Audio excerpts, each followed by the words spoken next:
परमेश्वर के दैनिक वचन।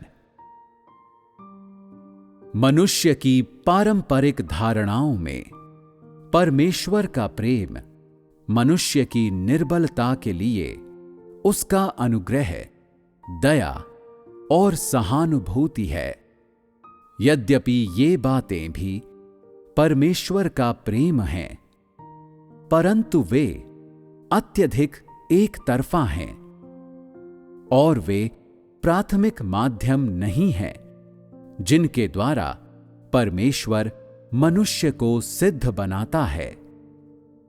जब कुछ लोगों ने परमेश्वर पर विश्वास करना अभी आरंभ किया हो और ये किसी बीमारी के कारण हो, ये बीमारी तुम्हारे लिए परमेश्वर का अनुग्रह है।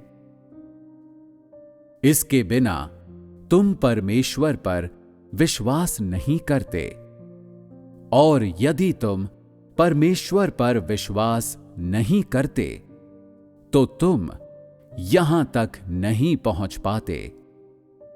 और इस प्रकार ये अनुग्रह भी परमेश्वर का प्रेम है। यीशु में विश्वास करने के समय लोगों ने ऐसा बहुत सा कार्य किया जो परमेश्वर को नापसंद था, क्योंकि उन्होंने सत्य को नहीं समझा। फिर भी परमेश्वर ने प्रेम और दया दिखाई और वो मनुष्य को यहां तक ले आया है। और यद्यपि मनुष्य कुछ नहीं समझता, फिर भी परमेश्वर मनुष्य को अनुमति देता है कि वो उसका अनुसरण करे, और इससे बढ़कर वो मनुष्य को आज तक ले आया है। क्या ये परमेश्वर का प्रेम नहीं है? जो परमेश्वर के स्वभाव में प्रकट है, वो परमेश्वर का प्रेम है।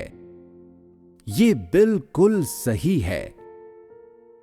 जब कलीसिया का निर्माण अपनी चरम पर पहुंच गया, तो परमेश्वर ने सेवा करने वालों के कार्य का कदम उठाया और मनुष्य को अथाह कुंड में डाल दिया।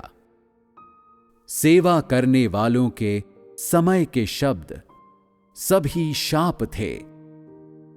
तुम्हारे शरीर के शाप, तुम्हारे शैतानी भ्रष्ट स्वभाव के शाप, और तुम्हारे उन कार्यों के शाप जो परमेश्वर की इच्छा को पूरा नहीं करते।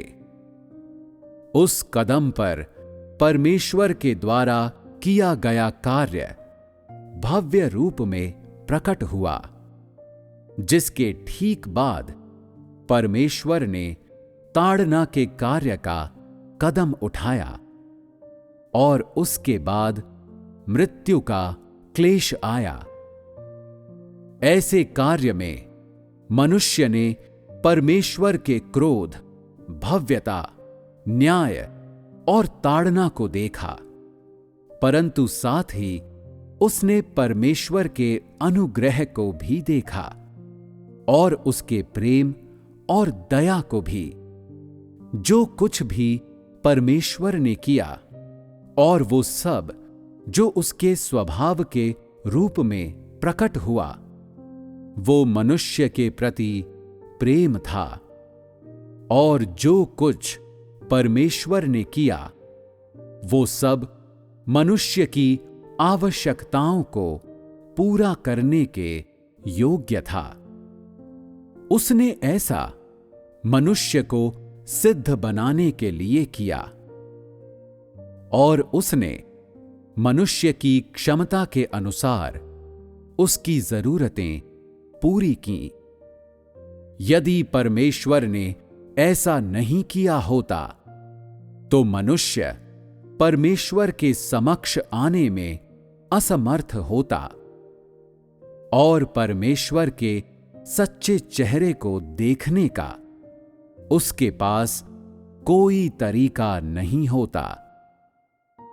जब से मनुष्य ने पहली बार परमेश्वर पर विश्वास करना आरंभ किया, तब से आज तक परमेश्वर ने मनुष्य की उसकी क्षमता के अनुसार धीरे धीरे उसकी जरूरतें पूरी की हैं, जिससे मनुष्य आंतरिक रूप से धीरे धीरे उसको जान गया है। आज तक पहुंचने पर ही मनुष्य अनुभव करता है कि परमेश्वर का न्याय कितना अद्भुत है। सृष्टि के समय से लेकर आज तक सेवा करने वालों के कार्य का कदम शाप के कार्य की पहली घटना थी। मनुष्य को अथाह कुंड में भेजकर शापित किया गया। यदि परमेश्वर ने ऐसा नहीं किया होता तो आज मनुष्य के पास परमेश्वर का सच्चा ज्ञान नहीं होता। ये केवल शाप के द्वारा ही था कि मनुष्य आधिकारिक रूप से परमेश्वर के स्वभाव को देख पाया। सेवाकर्ताओं के परीक्षण के माध्यम से मनुष्य को उजागर किया गया। उसने देखा कि उसकी वफादारी ग्रहण योग्य नहीं थी, कि उसकी क्षमता बहुत कम थी, कि वो परमेश्वर की इच्छा को पूरा करने में असमर्थ था, और कि सब समयों में परमेश्वर को संतुष्ट करने के उसके दावे शब्दों से बढ़कर कुछ नहीं थे।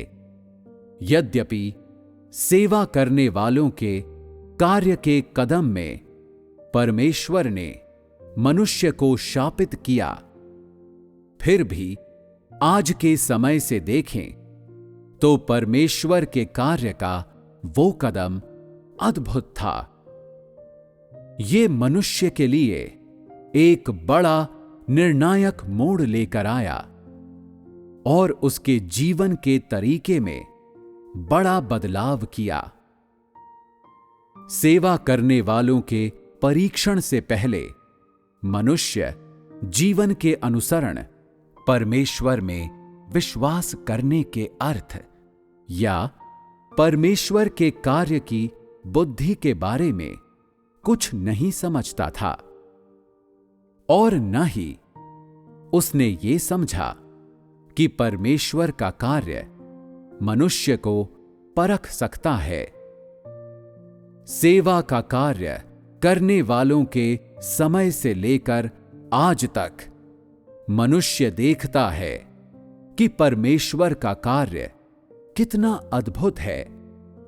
ये मनुष्य के लिए अगाध है और अपने दिमाग का प्रयोग करने के द्वारा वो ये कल्पना करने में असमर्थ है कि परमेश्वर कैसे कार्य करता है, और वो ये भी देखता है कि उसकी क्षमता कितनी कम है और उसमें से अधिकांश अवज्ञाकारी हैं।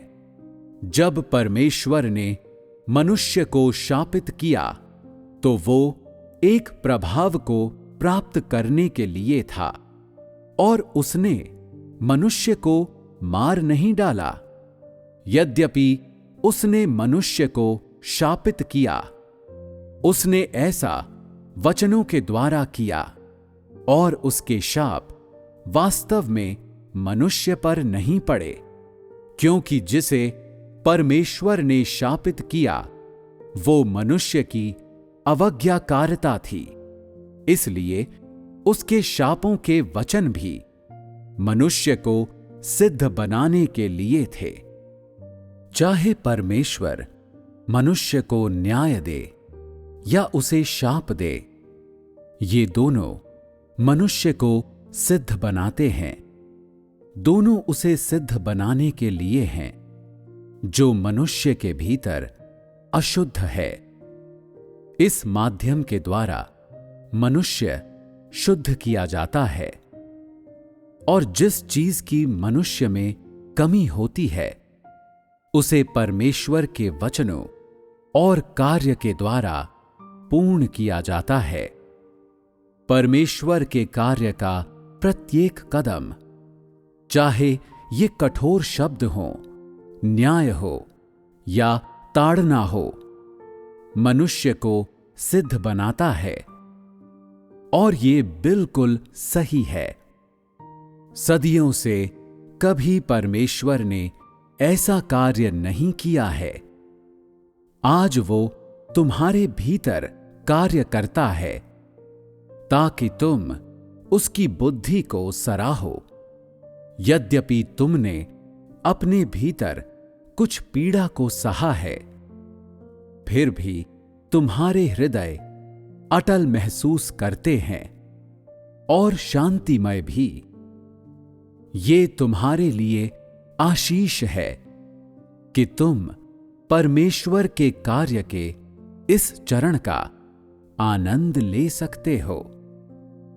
इस बात की परवाह किए बिना कि तुम भविष्य में क्या प्राप्त कर सकते हो, आज अपने भीतर परमेश्वर के जिस कार्य को तुम देखते हो वो प्रेम है। यदि मनुष्य परमेश्वर के न्याय और उसकी ताड़ना का अनुभव नहीं करता तो उसके कार्य और उसका जोश सदैव बाहरी बातों पर होगा और उसका स्वभाव सदैव अपरिवर्तित रहेगा। क्या इसे परमेश्वर के द्वारा प्राप्त किया जाने वाला माना जाता है? यद्यपि आज मनुष्य के भीतर काफी अहंकार और घमंड है, फिर भी मनुष्य का स्वभाव पहले से बहुत स्थिर है। तुम्हारे प्रति परमेश्वर का व्यवहार तुम्हें बचाने के लिए है और यद्यपि तुम इस समय कुछ पीड़ा को महसूस करते हो, फिर भी एक ऐसा दिन आएगा जब तुम्हारे स्वभाव में बदलाव आएगा। उस समय तुम पीछे की ओर मुड़ोगे और देखोगे कि परमेश्वर का कार्य कितना बुद्धिमान है। और ये तब होगा जब सचमुच तुम परमेश्वर की इच्छा को समझने के योग्य होगे। आज ऐसे कुछ लोग हैं जो कहते हैं कि वे परमेश्वर की इच्छा को समझते हैं, परंतु ये अधिक यथार्थवादी नहीं है। वे व्यर्थ बातें कह रहे हैं क्योंकि वर्तमान में उन्हें अभी तक ये समझना है कि क्या परमेश्वर की इच्छा मनुष्य को बचाने की है या शापित करने की है।